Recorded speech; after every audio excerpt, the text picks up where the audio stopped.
times. Oh, is that Okay. all? Yes, that's okay. So all men are at risk for prostate cancer. From every 100 American men, 13 of them, sometimes during their lifetime, they might get prostate cancer. And about 2 or 3 of these 13, they might die of the prostate cancer. As I mentioned, that is not very common that people die of just the prostate cancer. So what are the risk factors? What can make people more prone to have the prostate cancer? Number one, age. We get old. When we get old, the probability of the cancer and some other diseases is more because the cells are getting older too. So age is the number one that can causes the problem with some of the organs. They might get cancer. Some men, they're more under the risk of getting a prostate cancer than the others. Who are those people? If the person has a family history, so if they have a family history that somebody in their family had prostate cancer or at younger age had a prostate cancer, and then African American, unfortunately, African American men, they're in a higher risk, almost twice higher than get the prostate cancer. So men are more likely to get the prostate cancer when they get older, and African American men, they are twice more than a man at their age, but from different race, gets prostate cancer. And if any man gets a prostate cancer in younger age, it's going to be more advanced or causing a more problem. When I say younger, is below 50. So most of the cancer happens after the prostate cancer happens after age 50 and 55. What's the family history and genetic we're talking about? So if people, they have some family member, let's say first degree family, uncle, father, son, they have a cancer, they're more prone to have a cancer. And so if the risk, which is going to be a genetic and race, if somebody's, African American has a family history of cancer in their uncle, in their father, or even a third generation from a mother's side, they are more prone to have a cancer, the prostate cancer. And specifically, as I said, if the cancer happens at the age of, 50-ish, prostate cancer, they're more aggressive. And then what are the other cancers, if the family member has, make people more prone to have a prostate cancer? Pancreas cancer. Any family member has a pancreas cancer, breast cancer, or ovarian cancer. These are some of the cancer that if any of the family member has, it might be more possible that somebody in their family down the road can get a prostate cancer. So that's a genetic part. So what are the symptoms that might be a red flag and people think that that might be a prostate cancer? These symptoms actually, people, they get scared that should I have a prostate cancer? Should I go? Because some of them, they're not necessarily be only specific for prostate cancer. It could be something else like bladder infection or the infection inside the prostate or kidney stone. So what are those symptoms? Difficulty starting urination. Most of the time, that might be one of the first thing people notice. So they feel like they're going to go to the bathroom, but the urine is not starting right away. When the urine flow does not look normal, like the flow gets kind of narrow and it doesn't look like it has a good force to come out. If people, any questions? I'm sorry. David, was it any question? Oh, No? any so far? No. No? Okay. All right. Sorry. So We do have one question. Yes. You said that there's multiple situations that would appear to be possibly cancerous but are not. And could you elaborate on what those other 1 or 2 items were? David, can you repeat it for me, please? Yes, he's asked that you mentioned a number of indications of that seem like prostate cancer but are not. Oh, yeah, yeah. I am going to explain it in a second. That's the next slide. That's the next slide. Yeah. So difficulty start urination, weak or interrupted flow of the urine, frequent urination, specifically at night. So a couple of times people need to go and use a bathroom. Difficulty emptying bladder, like you kind of think that the urine is emptied, but you still have that feeling of still some leftover of urine there. Pain or burning sensation during the urination, blood in the urine or semen, pain in the back, hip, or pelvis, which doesn't go away, specifically if there's a pain in the hip area, pelvic area that make patient to wake up at night, that's not good. So you need to talk with your doctor. Painful ejaculation, and keep, as I said, that in the mind that these are not. So answering a question, some of the things can mimic the prostate cancer, but it might not be. So for example, urinary tract infection, infection in the urine, it's a burning sensation. The urine looks, kind of cloudy or foamy. You got to go to the bathroom more than usual. It's a burning sensation with the urination. So this is just a simple urinary tract infection. It's not a cancer. Painful or heaviness in the pelvis area, right around the private part.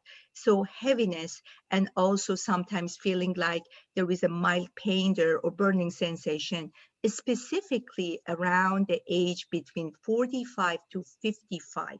That could be a prostatitis. That means inflammation inside the prostate gland, but not a cancer. So two infection we talk about, prostate infection or the urinary tract infection. Last one, kidney stone. If you see a pain in the pelvic area, on the back, on the flank area, radiates to the groin, testicle area, or the private area, radiates there, and then painful urination with the back pain, blood in the urine, is a kidney stone. So three situations can be mimic the symptoms of the prostate cancer, but they're not be. Then you might ask that, so if these symptoms, they're all general, what makes me feel uncomfortable that these symptoms, I need to go and talk with the doctor? Let's see, if you go to the doctor, they diagnose that this is a urinary tract infection. You get an antibiotic, and then you go home, and about a week or two, as it starts back again, and you go to the doctor, urine test is normal, what is it? So if these symptoms doesn't go away, that's concerning that something else is going on. Any symptom that doesn't go away, it stays about 2-3 weeks or over a month, that might be some red flags of something else is going on. There is also another situation that can mimic some of the symptoms. That's just the bigger prostate. We call it BPH, benign prostatic hypertrophy. That means prostate is big, but not a cancerous. So when we get older, this happens and might have some of the symptoms we talk about. So not necessarily these symptoms are related to cancer. So the next question is, what are the screening? What we do that we can diagnose cancer, prevent that it spreads everywhere and causing a problem? We call it a screening. A screening for cancer is before it does a damage, we find it. Like colonoscopy is a screening for the colon cancer. Mammography is a screening for breast cancer. And for prostate cancer, it's not as easy as the two other ones that we talk about, because patient might not have any symptoms at all, and they might have a prostate cancer, or they might have a symptoms and they go to the doctor, but there is not a simple, perfect test that we can do and tell a patient that this is the cancer. But we can get the information from a patient, and with two helping testing that I'm going to talk about, we can decide if this is a cancer or not. One of them is, and of course, when we talk about, the family history and all of those, the two tests is, number one is PSA. The PSA is a prostate-specific antigen. It's a substance, it's a liquid, or this is like a gene, the enzyme which I call it substance that prostate makes. When the prostate gets bigger, or if it's cancerous, makes too much of this substance. So the normal range, which is around 0.4 till 4, this is a normal range of this PSA, it will go really high, like 6 or 20 or something like that. This is one of the ways that if the prostate is irritated, either by infection or by cancer, the PSA goes really high. So how we test it is in the blood. So we test the blood for that. And then we do have some of the ways that we decide if this number is right or not right. The other thing, so the PSA test, it might be also falsely abnormal. There are some medication that we use for bladder, like if somebody goes to bathroom more than usual for frequency, there's some medication we use and it may causes this PSA goes higher. If the patient had, like for example, if patients, like they have some procedure done, like a colonoscopy or something like that, and right after that, and they do a PSA test, it might be just a little bit abnormal because that anatomy, they're close to each other. If the prostate is just big, as we said, BPH, in enlarged prostate, that also might be falsely elevated PSA, but that doesn't indicate that prostate is cancerous. And then prostate infection that we talk about it. So these are the numbers that it could be falsely elevated, but not necessarily prostate cancer. So the rectal exam, which we call the DRE, the rectal exam, so one was prostate test in the blood, which is PSA. Second one is rectal exam. So the doctor put the gloves on and use a lubricant and check the patient from the buttock area, rectal exam, and then we can figure it out if prostate is bigger or not. Most of the time, we can figure it out that, if the prostate if it's robbery feeling, that means that that's just the enlarged prostate. If it's very hard, like I always tell the resident, when you check, if what you feel is like a feeling like here, when you feel, this is like how you see that it's soft, when you feel this is the benign prostatic hypertrophy, BPH. If what you feel feels like that, hard, so that's a nodule, cancerous nodule. That's how I teach the resident doctors. So this is the normal. So the urine comes, and remember, this is like a prostate here. This is the enlarged prostate. So it's lumpy, bumpy, as you see. It's lumpy, bumpy, and it's bigger that you feel. But if there is one of these is really hard, one of these area, that might be a nodule, and that might become cancerous later.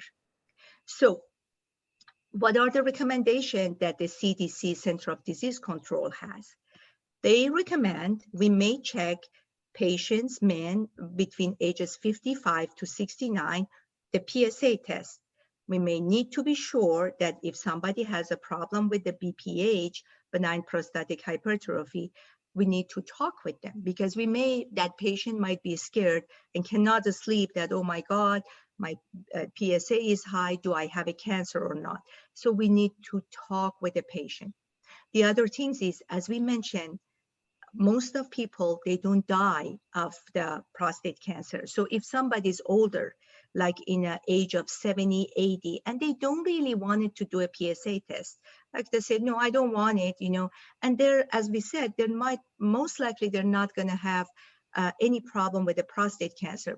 There might be some other things like a heart disease, smoking, screening for the lung cancer that we should do rather than make patient to do this PSA test. So average risk, check PSA. Increased risk for prostate cancer, if somebody in their family has, we need to check for PSA. And these are some of the websites that you can go and get more information. And you should talk with your doctor. Talk with your doctor when you should be screened. I usually say that male patient, African American, family history, if their mother has a breast cancer, heavens forbid, or they have any family history of pancreas cancer, colon cancer, they need even to be screened younger age, younger, like 45 to 50. You should get a screen for the PSA and the rectal exam. And if you have those symptoms that doesn't go away, definitely talk with your doctor. I want to see that if I can play this video. It's a nice video.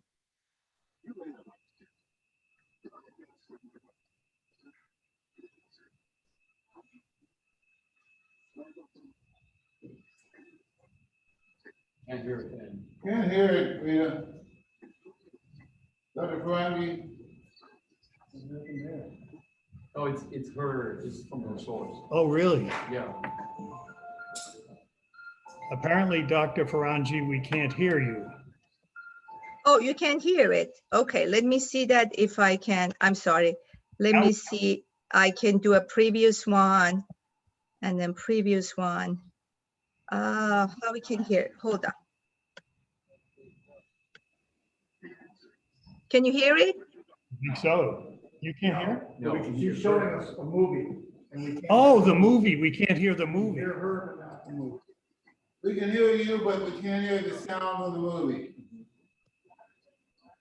Is it muted? Can you hear it? No. We can't hear the movie, no. Maybe Hmm. you You can't hear it at all? No, ma'am. No. I want to see, David, on your screen, there is, can you make the icon of that little, like, it's kind of like a, sound sign. Can you raise it up to go higher? We're up pretty high. Mm-hmm. And I'm high here in there, so I want to see that. What else can be the problem here?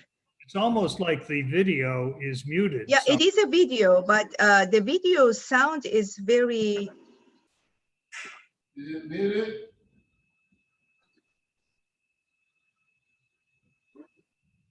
let me see that. Oh, it's on her end. There is a reading on it. See the reading.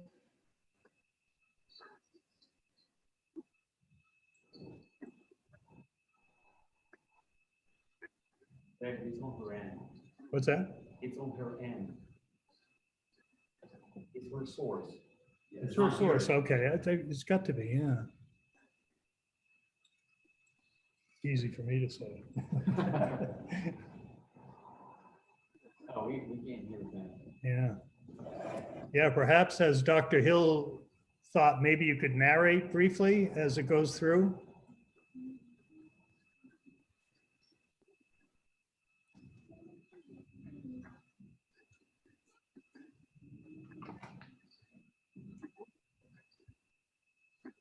Or maybe she can send you the link and we play it here. Yeah, okay. Dr. Farhangi, Yeah, would you send us the link and later after you finish, we could play it? yes, actually, you have it. I send it to you. I just don't know that. So the only thing you can't hear is, let me see that if I can, it might be, let me see that if I can do it.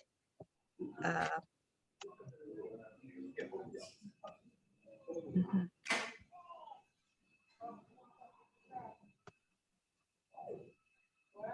Okay, now let's see if I can do that.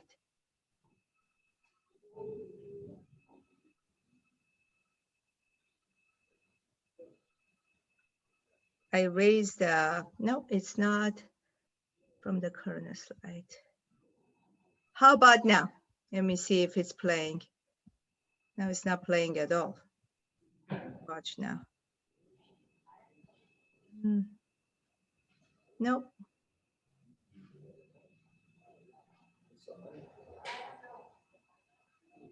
Nope, it's not playing. How about now? Do you hear it? Oh.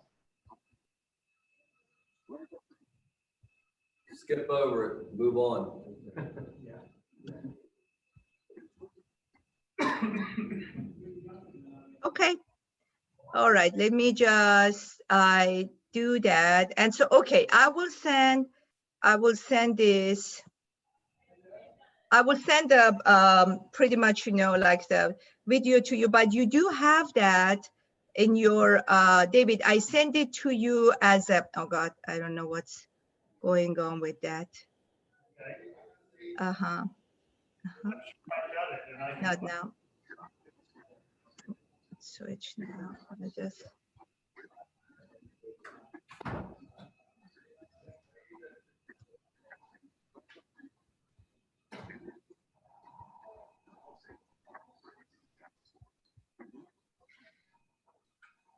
Okay. I think I'm just going to send it later to you. You do have it in your, I send it with email to you. David?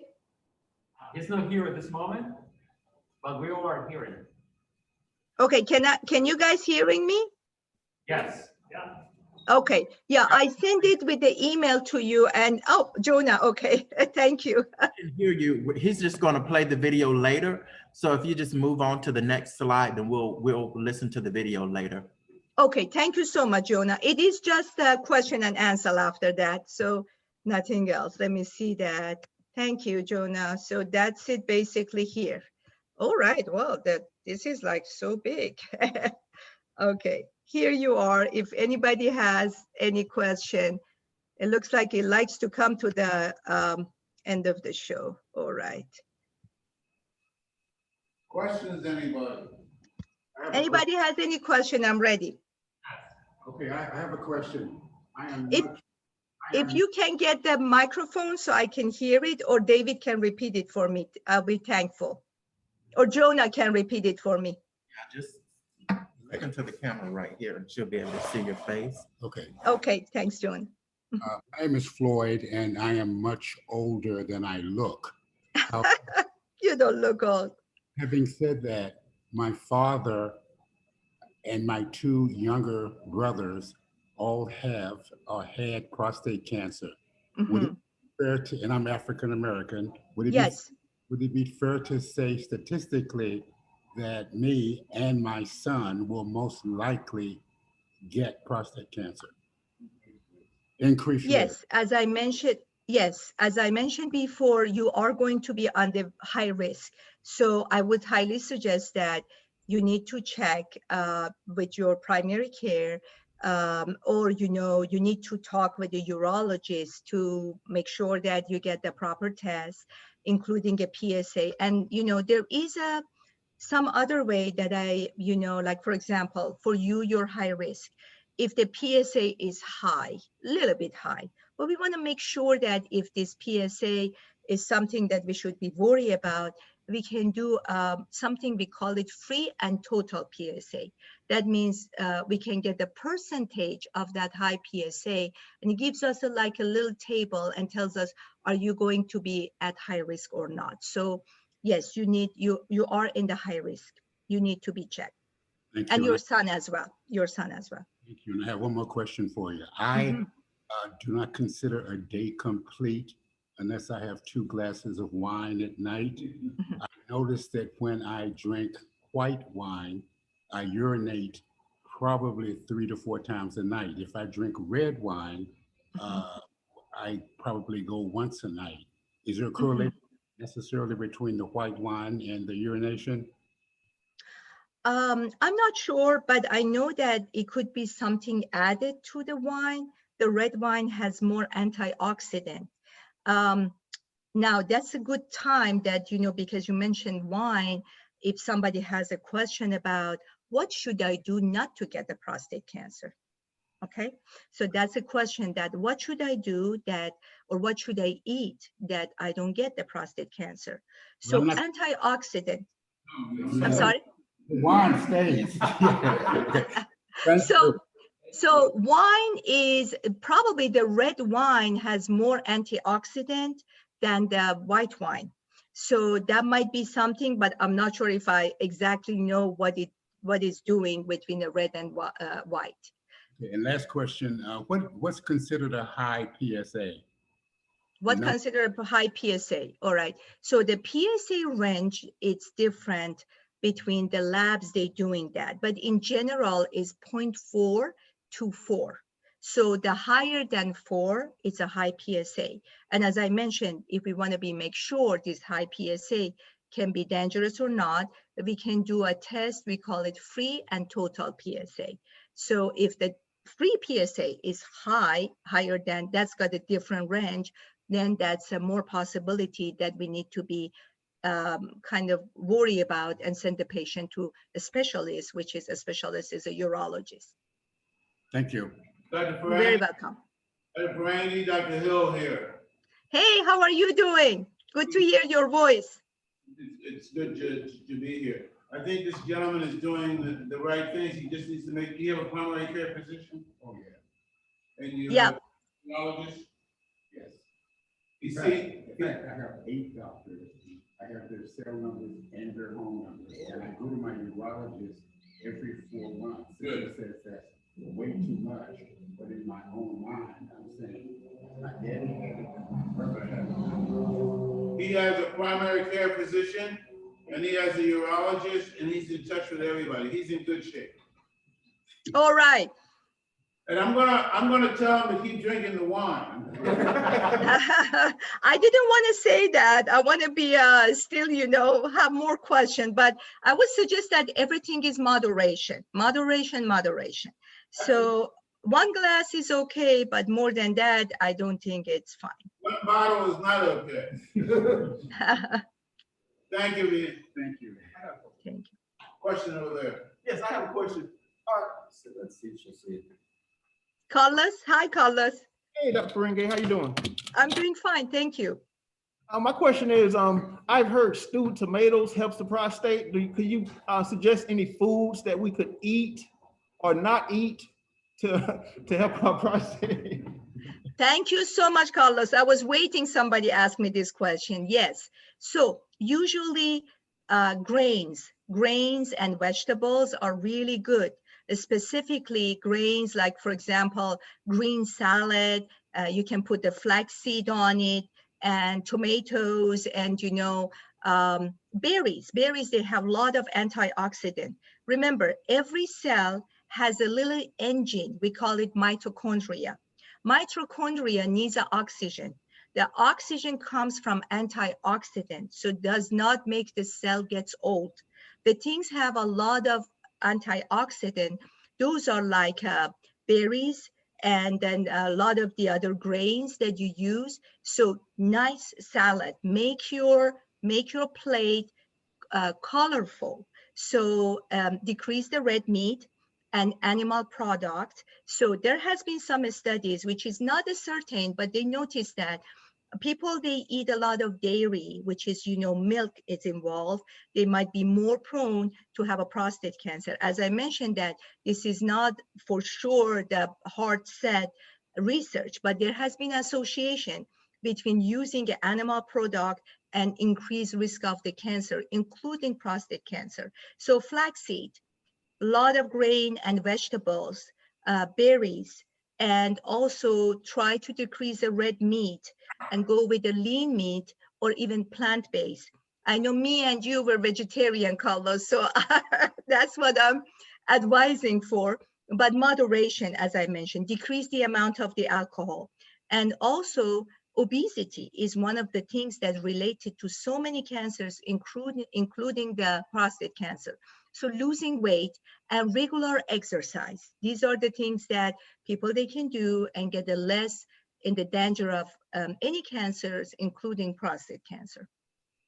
Excellent. Thank you very much. That was a good, excellent answer. Thank you. Anybody else got a question? Questions, comments? Yeah, I have a question.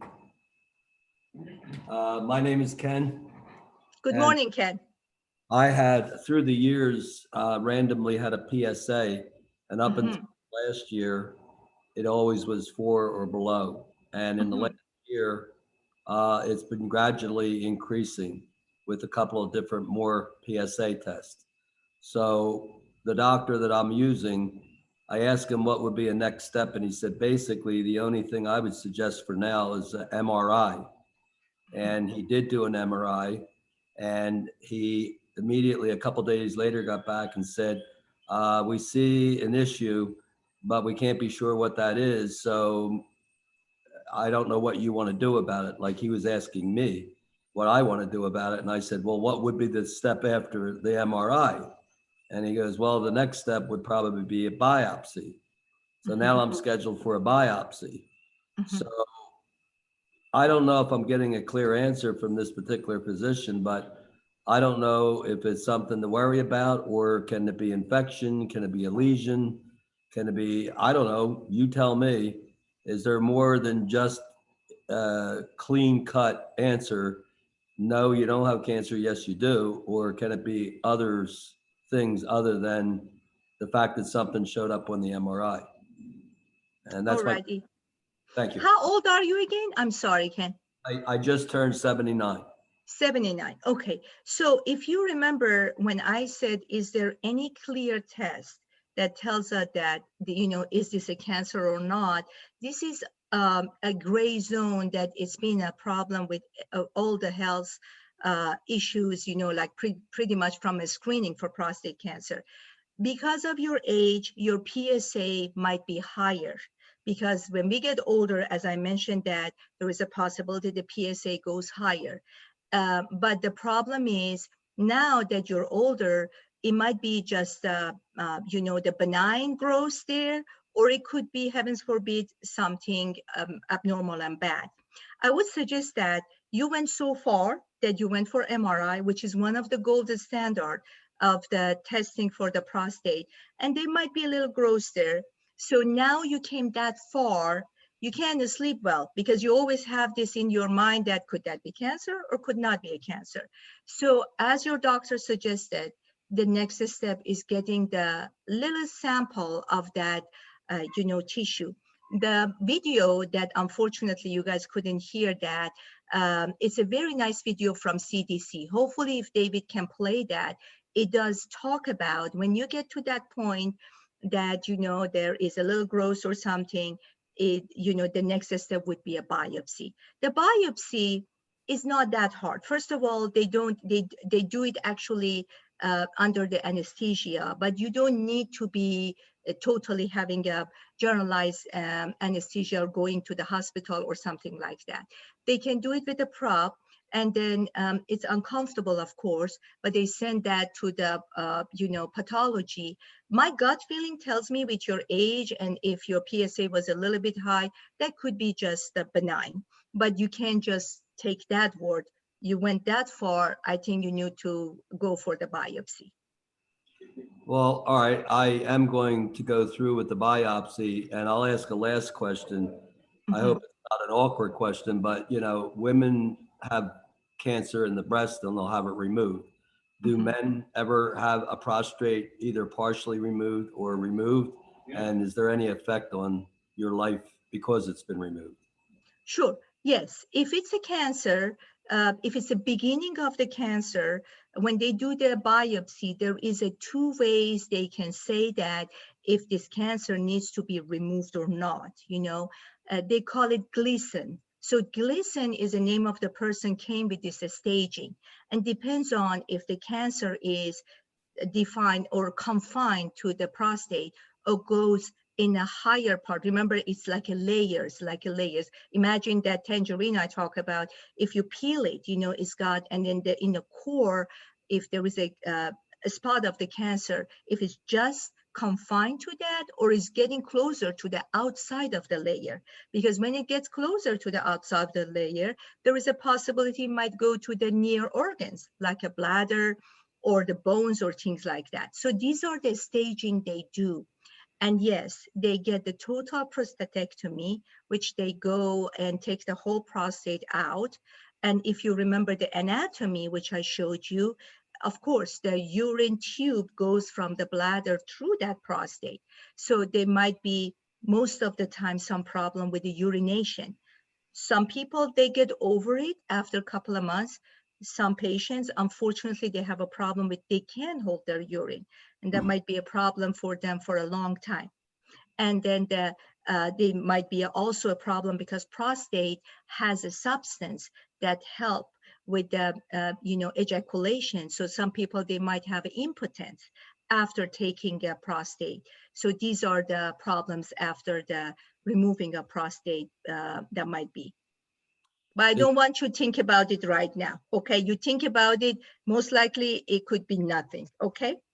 Is there an alternate option with radiation that could be specifically done laparoscopically so that you don't hurt other tissue? Yes, as a matter of fact, now there are so many things that they do it laparoscopically, or there is with the robot, they call it Da Vinci. The robot actually does a great job with some of the surgeries for women and men. And one of them is prostate surgery. So they can use this Da Vinci method that, they can get the prostate out. And when the prostate cancer aggressively goes out of the layer of the prostate and goes to the different organ, then there is a chance for different sort of, like a radiation. And also there is a hormone that they can give to patient if there is a metastatic, like the cancer spread somewhere beyond the prostate. There is a hormone they can give that can suppresses those cancer cells. And this is like some sort of the chemotherapy that the urologist or the oncologist can give. Okay, thank you. Are you a surgeon and work in the field? No, I'm just next door to, Goodwill. So I'm actually a director of the clinic, the Newtown clinic. But we do have a patients that we refer to a urologist. And I use all the urologists, in town. Okay, If there is a need, yeah. thank you for your help. Thank you so much. What other types of treatment processes are there? I know you said radiation, and I know there's different types of therapies. What are the other ones? Just a couple, and how do you decide which one you go with? David, that was a question. I'm sorry, I didn't hear. You want to come over here? If you Oh, sit yeah. here- If you sit here, she'll see you. What's the question? I just want to know Oh. what are the other therapies? What are the alternatives? What are the question is about other alternative therapies How do to, you decide? and how do you decide? That's a big question, yeah. But, just What are the other question? What are the other options when the cancer happens? Is that a question? Yes. Okay, so all depends on the biopsy. So as I mentioned that it depends on what the stage is the cancer is. If it's the earliest stage, but probably, just a removal can be, and if it's, sometimes if it's not a spread anywhere, some of the doctors, they don't even do the surgery. They just give the Lupron therapy, which is a hormone they give inside the belly. And, it's just the injection, and it suppresses the prostate, and the cancer doesn't grow. And if it's advanced, then it's a surgery happens. Just depends on how far the cancer is spread. Then the options would be, after the surgery, could they use a radiation, or sometimes they use something, they call it a seed. So it's a radioactive seed that they can put inside the prostate. If they cannot remove all of them, they can put it inside the prostate, locally can irradiate those cancer cells and get rid of it.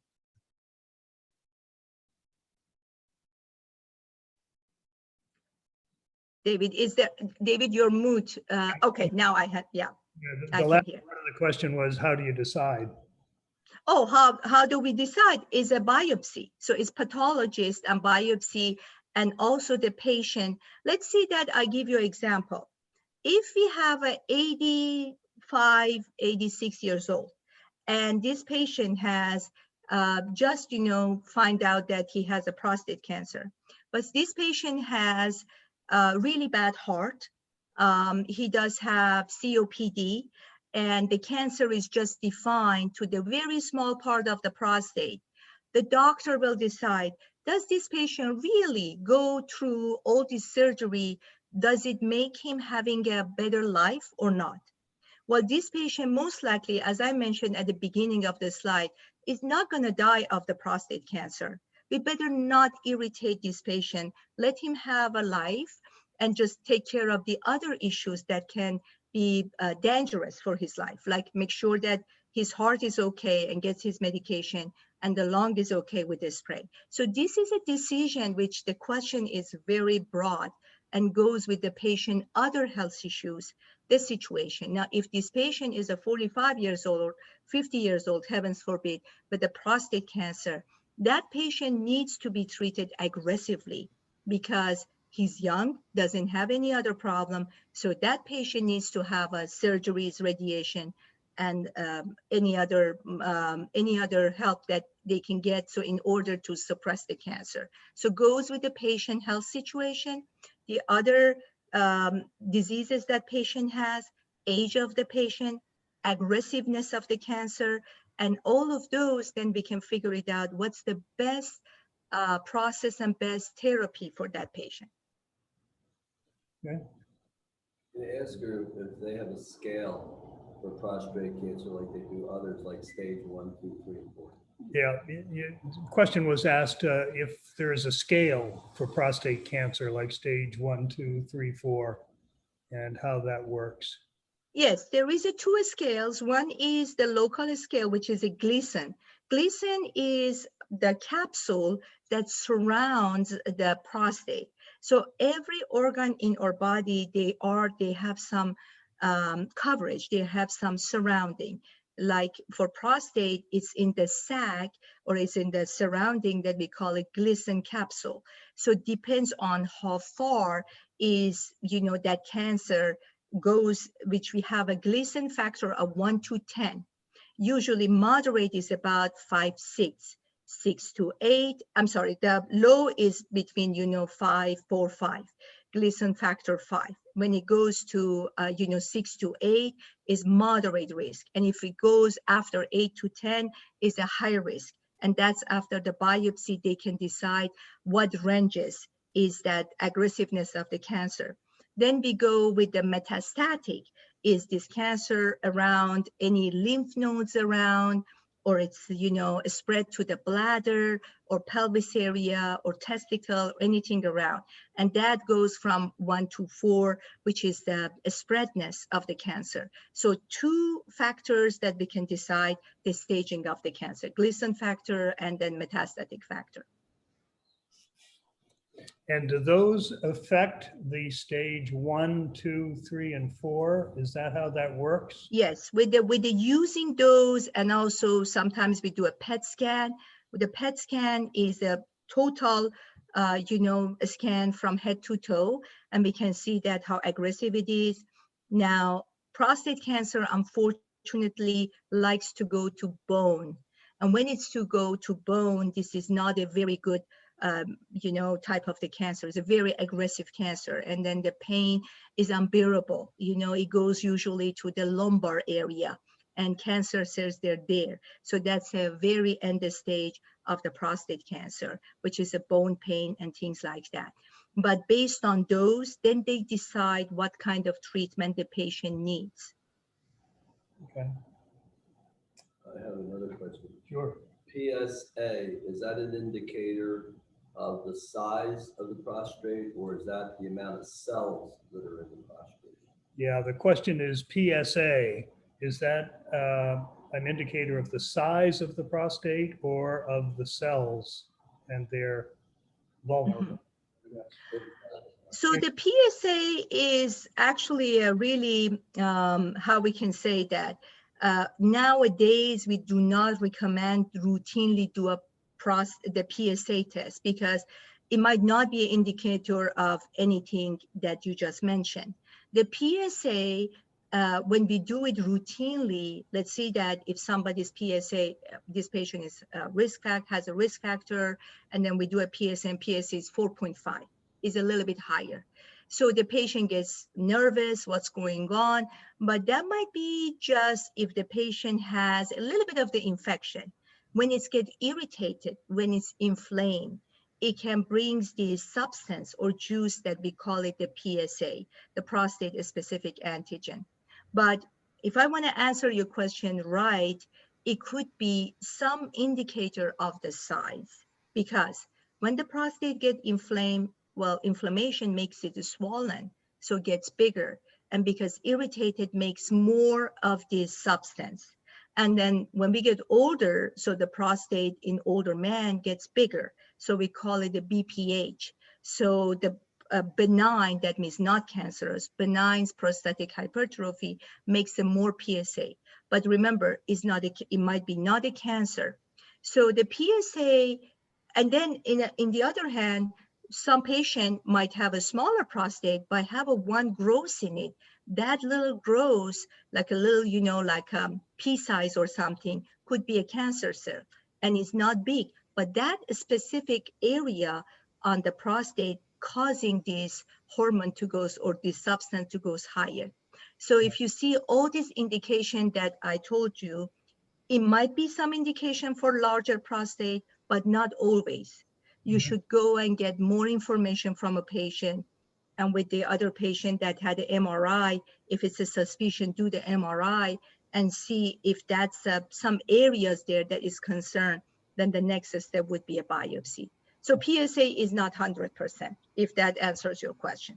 Yeah, I think, and I was going to add to that, I think you just did, but there are really two separate measures. One is PSA, and two is prostate size, which can be determined, as you mentioned, by scans and actually the DRE, I guess, is one way. Why does the prostate get large as we get older? Why does the prostate get large when we get older? It's Dr. Hill. Okay, yeah. So many things. We don't know why. We don't know exactly what happens when we get the prostate cancer. We know some genetics, and we don't know why. But one of the things is when we get older, so the hormones and get kind of imbalanced. Some of the medication that we use for prostate, it could be hormone related, like a 5-alpha reductase. Those are like a finasteride or things like that. So we think that we use that because it's an imbalance in the hormone when we get older. Like I always tell residents that we have menopause for women, we have menopause for men. That's when, the testosterone goes low. And then when we get older, so there are the things in the genesis, in the reproduction of the cells, they go out of the range. So we don't know, but this just happens. And also with the other factors we talk about, like obesity. Obesity causes some inflammatory factors. Those inflammatory factors that can attack the other organs and make their growth to be abnormal. And one of the things we had seen as a relation with the obesity and larger prostate is those inflammatory factors that can cause the prostate gets bigger. So we don't know exactly why it's some process of aging, but they are saying that some hormonal changes and also some environmental factor, body habits may do that. Thank you. Thank you. The information is very helpful for this group. I don't know if we told you how many were here, but probably around 20. Thank you. I am so glad I'd be of any help. And I would suggest that if you want to continue that as a public information, which I think is very good because you get a message and you can spread it, tell your neighbors, tell your family. The next subjects that I would suggest is a colon cancer, because unfortunately colon cancer is also more affects African American.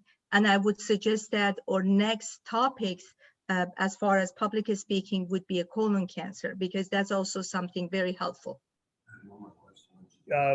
We have one more question, but I also wanted to just interject, can we possibly count on you to make a presentation on that matter? Sure. In my spare time, huh? All right, I will. That took him all of about 20 seconds. If I can be of any help of public awareness, why not? I figured having you on record was great. All that is being recorded. That's right. We have another question from this gentleman right here. Yeah. Okay. Well, I guess one of my last questions is, I did ask my physician if there was any particular medicine that could be taken that would relieve the often going to the restroom. And he said, not really. And I said, well, I always see advertisements about purchasing things that will stop you from being awakened during the evening. And Yeah. he said, none of that stuff really works. And I said, so do you have any ideas at all? And he said, well, I can give you a pill for a bladder relaxer. And I said, well, that would be better than buying something off the shelf where I don't know where it was made or how good it is. So I did try that for 30 days. I don't think it made any difference at all. And I don't know why he resorted to a bladder relaxer. The word relax means I probably go more often than less often. Can you comment on that? And also comment on the different ads that you see, that if you buy something and take a pill once a day, that you'll eliminate all your possible urination issues. Thank you. Sure. Thank you. So with all the respect to all the colleagues, I don't know your doctor or the actual situation, what's going on. So I'm not going to comment on what your doctor said, but I can tell you this. There is when the prostate gets bigger, it causes the problem with the bladder and with the tube of which we call it urethra goes in there. So there are a couple of things that I personally suggest to all patients that not to do or to do. The not to do is do not drink late, including, any alcohol beverages or anything has a caffeine. Not only makes the urine, gets kind of full, bladder gets full at the end of the day, which you are getting ready to go to sleep, but also irritates bladder. So what is irritating bladder? Any caffeine. So the caffeinated, like a tea and coffee, and includes the beverages, if they have caffeine, it irritates the bladder. So the feeling of going to the bathroom is going to get more and more. And drinking after 5 o'clock or 6 o'clock, definitely after 9, no, because that's going to be more urine that wakes the patients up with a prostate problem to go to the bathroom. Answering your question, is there any medicine that can cause this when we find, for example, this is the bigger prostate? Yes, they are. There is something we call it Flomax. The Flomax is tamsulosin, and it is actually working on decreasing the size of the bladder. And it might, not 100%, because it depends on how big the prostate is. As also David mentioned, that not only PSA, but we can do a rectal exam, make sure that how big the prostate is. If it's a very, very large prostate, some combination, like making a habit of not drinking too much before the bedtime, decreasing or not taking a caffeine and alcohol too much, and eating better habits like more grain, antioxidant, like berries and things like that. So eventually it's going to make the prostate feels better. Remember, this happened after years and years. It's not like one pill can make a difference that much in the short time. We need to be patient and do these habits, healthy habits, and the pill will work. There are some other blood pressure medication, special kind of blood pressure medication, that if we take, it will bring the pressure inside that bladder and also prostate down. So it will be some sort of the relief. Over-the-counter medication, as you mentioned, is not 100%. And these are not the FDA approved. So the most that you can hear about it is saw palmetto. Saw palmetto is a seed, actually, or seed extract. And there has been some study with the AMA, American Medical Association, that it might help, but it's not 100%. Plus, we don't know that company, how they make saw palmetto. Is it a real saw palmetto, or is it just a powder or maybe a little oil and they sell it by that?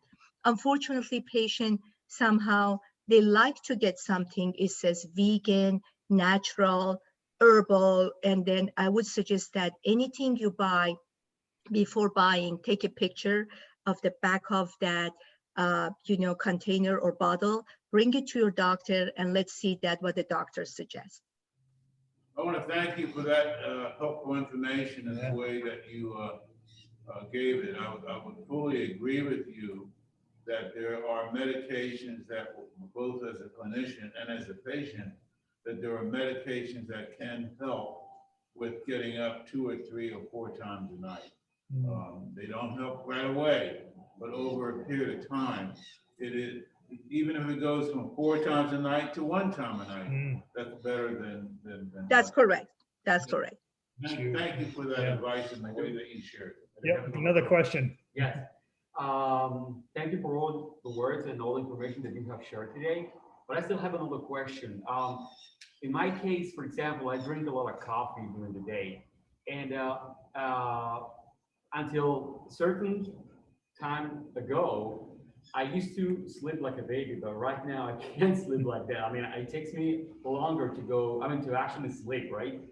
So what would be like the ideal hour in the day, going to bed around 10, 11 p.m., to drink coffee until what time, or better, how long time before actually going to bed is the ideal time to stop drinking coffee or whatever other drink? Nothing after 3 p.m. No coffee after 3 p.m. What? Yeah.